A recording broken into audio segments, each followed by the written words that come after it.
Hey guys, AXL here with Red Hot Heat, back for another war highlight video. This was uh, right after a war we had where we were supposed to do a potluck, um, but we decided to skip it because we were having some issues. But we canceled it. But I think we searched around the same time we were supposed to search for the potluck, and just so happened to match up with Emphatic Elite. I don't know if they were going for the potluck, or if it was just a really big coincidence. But anyway, really awesome war. We lost here, as you can see from the score, but we learned so much, and it was just so much fun. I've never had so much fun losing. Let me just put it that way. Whenever I lose, unless it's just a crazy landslide matchup, I'm usually pretty upset. But I was actually very excited all throughout this war, as was all the guys in the clan. So let's take a look at some of the attacks. I think I'm gonna split this up into. I don't know how many videos I'm gonna split it up into. I'm thinking two, but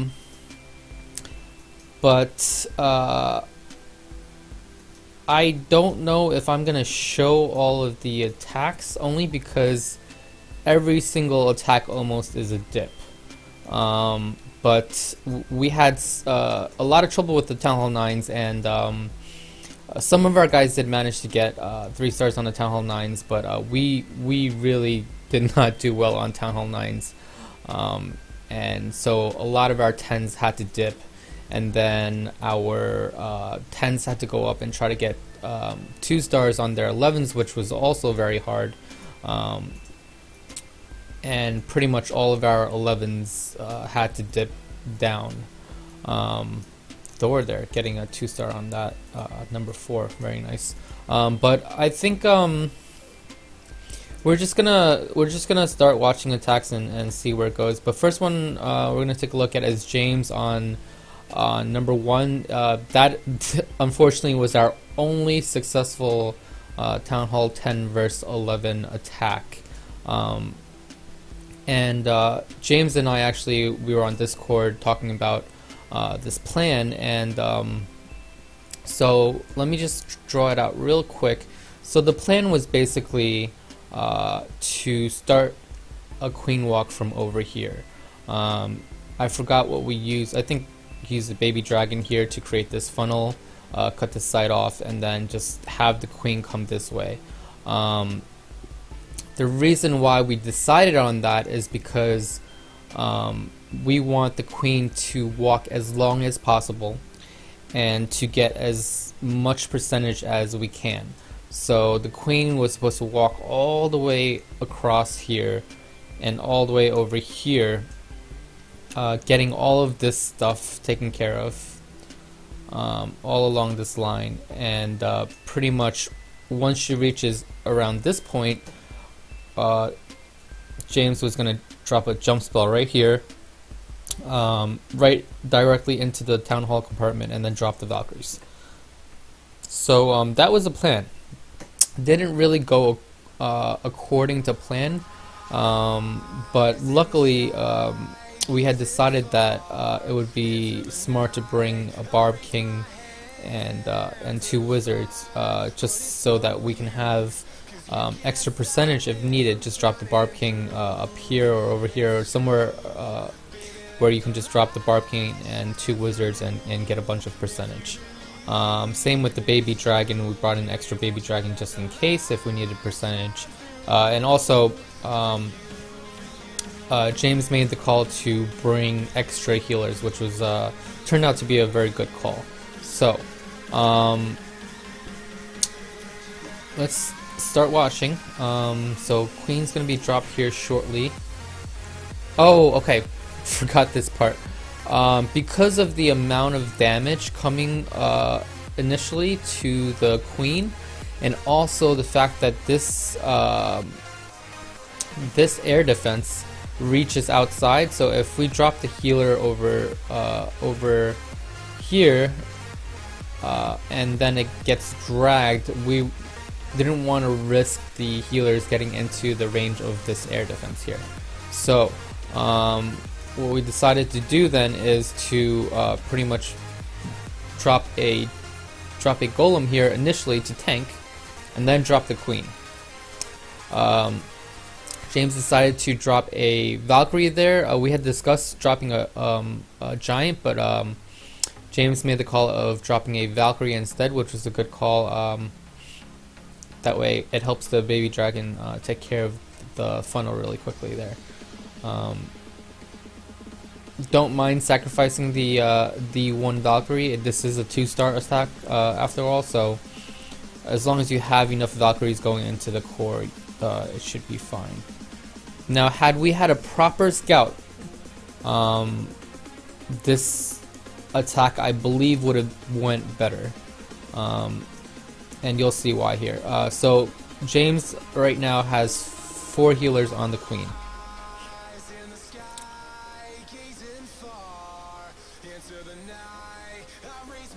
I might have just dropped 5 in the beginning. The 5th healer does help, but anyway, James drops a 5th healer here. I'm not sure. I think he lost. Did he lose it? Okay, so he's gonna lose a healer right here, and shortly here he's gonna drop his last healer, his 6th healer. So 6th healer goes down. Rage goes down. He's got to pop the ability, dealing with the queen. So at this point, he's only has 1 rage left, and doesn't look like his queen's gonna make it. The reason why the eagle activated is because of the 6th healer. Otherwise, wouldn't have needed it. So basically, if we had a proper scout, then would have dropped a loon to pre-trigger that air mine that took out the healer, and I believe the eagle wouldn't have activated, and he would have been able to get more. But anyway, decided not to bother lowering the CC because it's a baby dragon and witches. So therefore, a poison should be more than enough to kill the baby dragon, and obviously the Valkyries will take care of the witch. So luckily, like I said, James has got the Barb King and the wizards, and because of that, he was able to break the 50%. Okay, so very nicely done there. Like I said, our only Town Hall 11, Town Hall 10v11 2-star. But anyway, we're gonna move on to number 5 by Bro.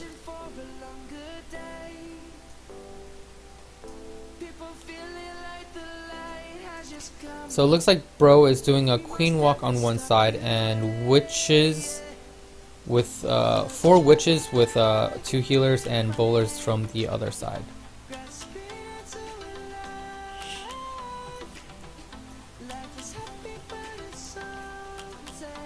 Now, unlike usual AQ walk bowler attacks, usually the queen meets up with the bowlers and goes into the base together with the bowlers.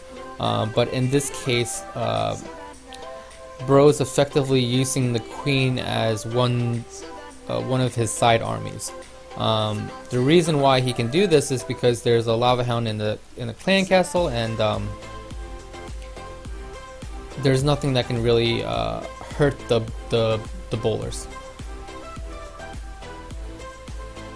So he's got his 3 jump spells down, Rage on the back end, Inferno, and that's pretty much a wrap. Once that second Inferno goes down on the other end, the base is pretty much taken out. Now obviously there's still a lava hound there that he has to deal with, and those the witches will eventually pop it here, but with his queen and BK still with abilities, and also healers up on both the queen and the bowlers here, obviously it's a done deal. So very nicely done, good plan. Alright, number 6 by Ham. So variation bowler attack, he's got, looks like 3 witches on either side, followed by 3 bowlers.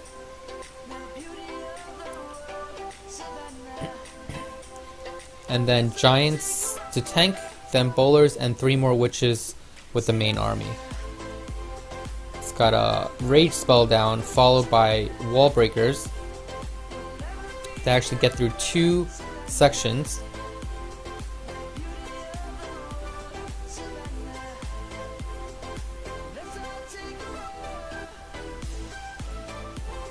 So the reason why I personally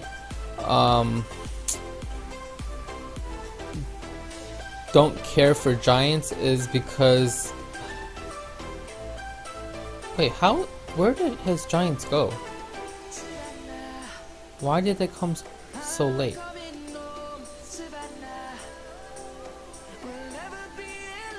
I guess they rerouted.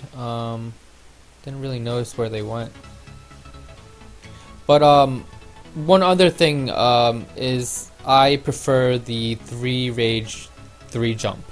Now, if you don't need 3 rages and you only need 2 rages, I mean, if you don't need 3 jumps rather, and you only need 2 jumps, then you can bring a freeze or a heal, or whatever you want. But usually for this base layout, I like to bring 3 jumps.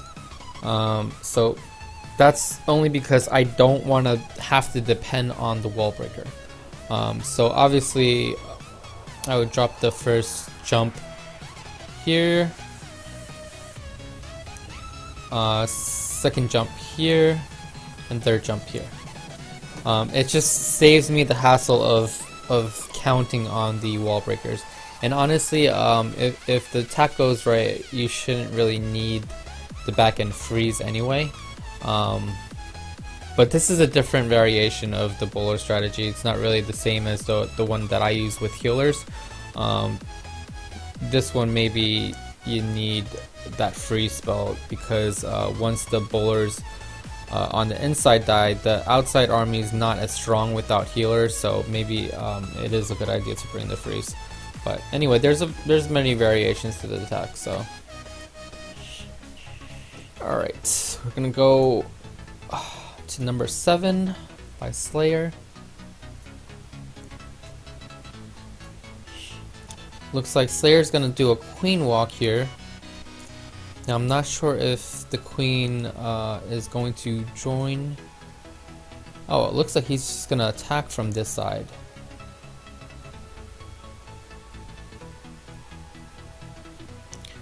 Now the only thing I don't like about this attack so far is sending the healers into an air defense. Luckily only one got shot down here, and one is still up. So it looks like the queen isn't going to join the main army. She's going to go down the side, sort of like the one that Bro did before. Very nice patience on the Grand Warden ability.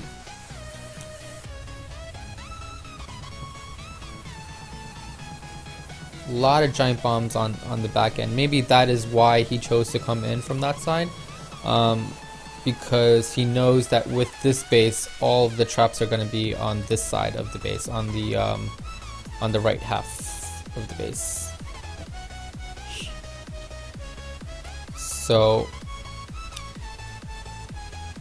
at this point, it's pretty much the only threat left is that Inferno Tower.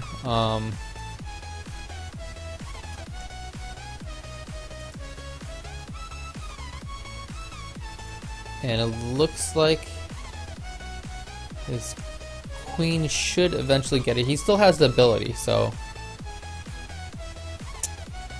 she's gonna have to deal with this Lava Hound. and he's used his ability now.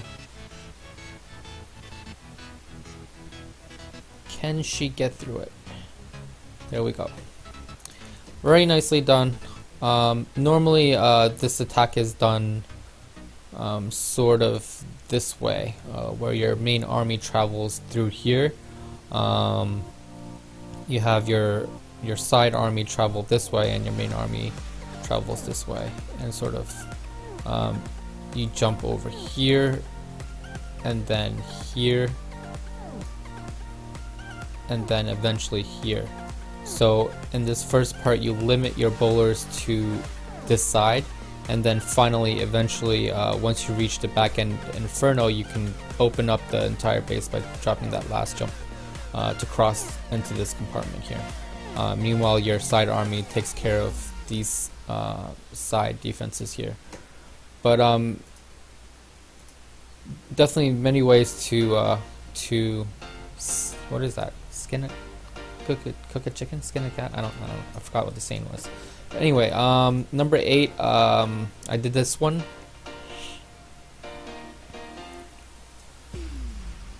So drop the barb first, just to tank 2 shots from the mortar. Then I dropped the witches and healers and 5 bowlers. I dedicated 5 bowlers on this side because the town hall is there. It's going to take a while to get through. Meanwhile, same thing on that side, but only 4 bowlers because not as much stuff to go through on that side. Golem goes down. BK down. Bowlers down. Now notice I dropped most of my bowlers on over here because I want them to take down this wizard tower first and then move that way, instead of taking the gold storage down and then moving this way. Sometimes that can affect your funneling, and some of your bowlers might leak out. But anyway, rage spell down.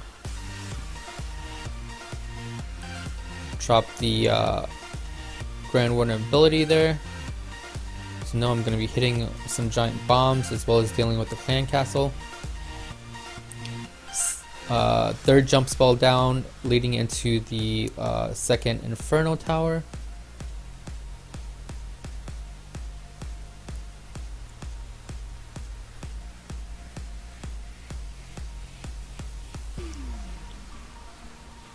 Lava Hound has popped. Fortunately, my BK with his ability is able to take down the Inferno tower. And that's pretty much it. Only 2 defenses left are there, and BK is there taking down 1, and Queen's gonna shoot the other one down. Alright. So that's my favorite variation. That's the one that I use most often. I also do the Queen Walk variation as well, but only if needed. So Bro does this attack on number 9, uses a bowler there, and the bounce to be able to take out 2 buildings. Never mind, barely missed that second building there. But it looks like he is going to get that mortar, which is very nice there.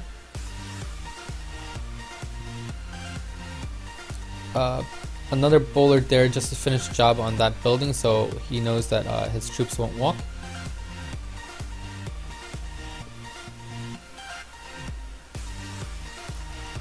Meanwhile, main army is going down. Grand Warden ability really early there.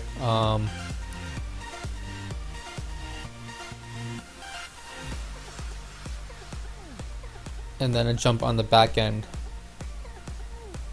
for the second Inferno.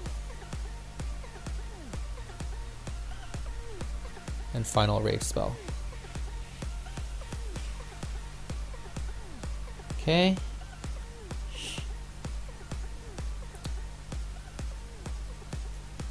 Pops the Queen ability. It's going to be able to take down this Tesla here. And now the only threats are the cannons, and looks like he's got plenty of troops left to take care of that. He's got a couple of bowlers left. one witch, no, two witches left, and the healer is still on the witches. So, meanwhile, that golem has been healed back up to full health.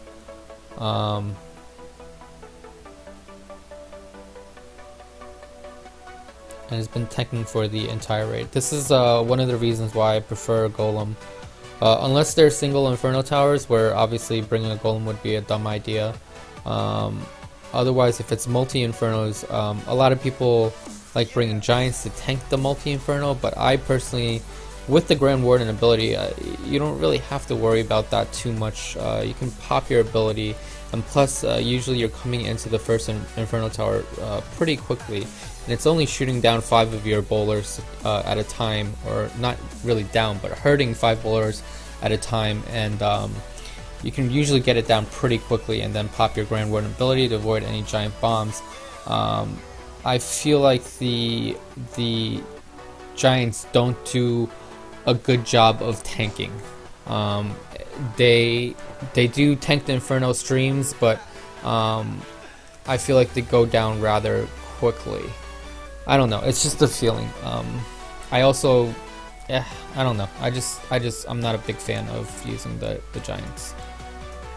Number 10 by Wally.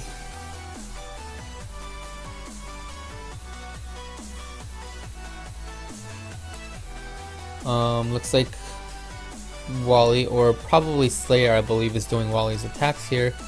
Is gonna go with the AQ walk variation. I believe he is going to join the main army with his queen, but I'm not completely sure. Gonna have to pop his AQ ability right now.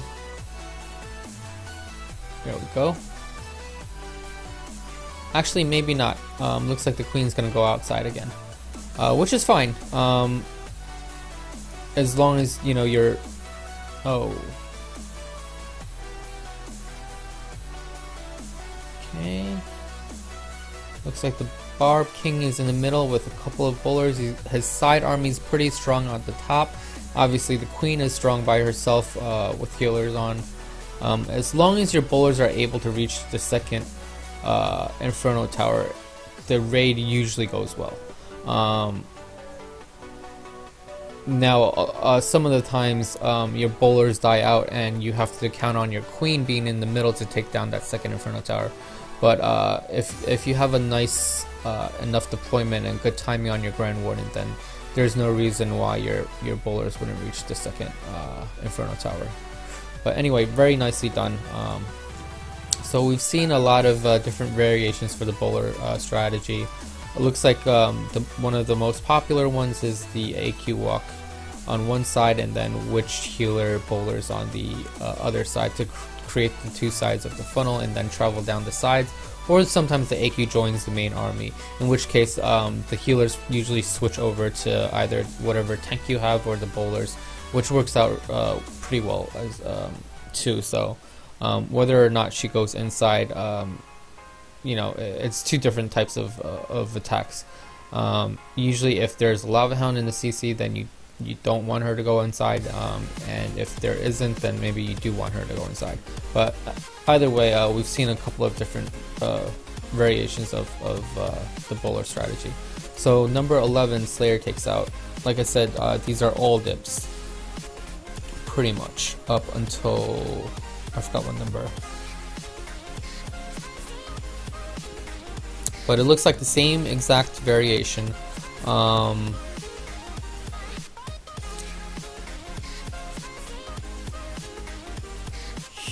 Again, he's not going to have his queen with the rest of his army here. That second jump was not good. That second jump could have been like this and covered this. You don't have to cover this if you don't want to. If you don't want to cover that, then just move it over a bit.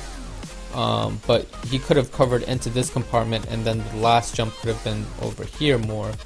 But yeah, just really map out exactly where you're gonna drop your jump spells. Don't wing that. that's one thing you should definitely map out, is where you're dropping your jump spells. Sometimes you have to play it by ear if your troops don't go the right way, but for bowler attacks, you know where they're going. But yeah, the second jump kind of forced the final jump to be up further. I mean, it looks like he can reach most of the stuff anyway, but just that little bit of correction would have been able to get him into this compartment where he can reach these two defenses as well. So it's just a little minor detail. So his side army is really strong, like I said. So that's the point of this strategy. Whether it's witches and bowlers down both sides, or witches and bowlers one side and AQ walk the other side. The purpose of those two armies is to flank the sides, and then the core gets hollowed out by your sort of main army, I guess. And then the sides get cleaned and everything meets up back at the other end of the base. So very nicely done. Number 12 by Wally, but probably Slayer. It looks like exactly the same thing. I'm just gonna put this on 4x here. But yeah, pretty much the same thing.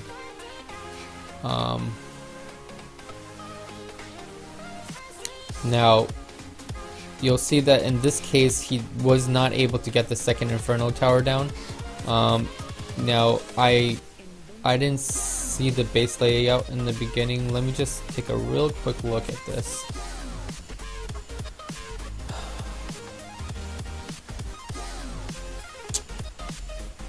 Okay.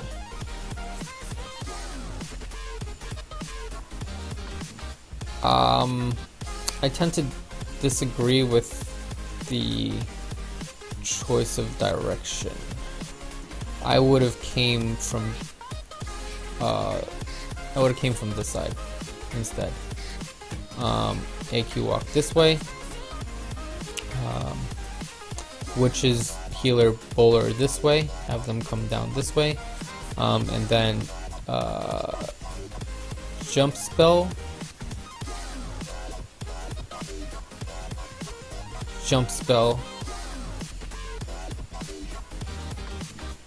and then jump spell. Yep, that's what I would have done. Maybe not there, over here actually would have been better. Yeah, so that's would have been my choice. That way you're dealing with one Inferno at a time, instead of coming from this end where you're coming sort of in between two Inferno Towers. And you sort of have to choose one. I mean, you could get lucky and take both out, but I'd much rather take one at a time. So, alright. Unless the Inferno Towers are really close together, in which case then you can come in between them and your bowlers will be able to power through both of them, especially with the Grand 1 ability, but usually I'd like to come at them one at a time. But anyway, we're gonna get into some 10v10s now. Wait, no, these are Town Hall 9s. Never mind. We had no 10v10s this war. We had to use most of our 10s to dip 9s. If not that, we had a couple of tries at 10v11s as well. But these are all going to be dip attacks. So I think what I'm gonna do is I'm pretty much going to end it here. I'm gonna actually play through the rest of the attacks on 4x, and you guys can look at the bases and the attacks if you want. If not, I hope you guys enjoyed, and I will see you next time.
Eyes in the sky, gazing far into the night. I raise my hand to the fire, but it's no use, 'cause you can't stop it from shining through. It's true, baby, let the light shine through. If you believe it's true, baby, won't you let the light shine through?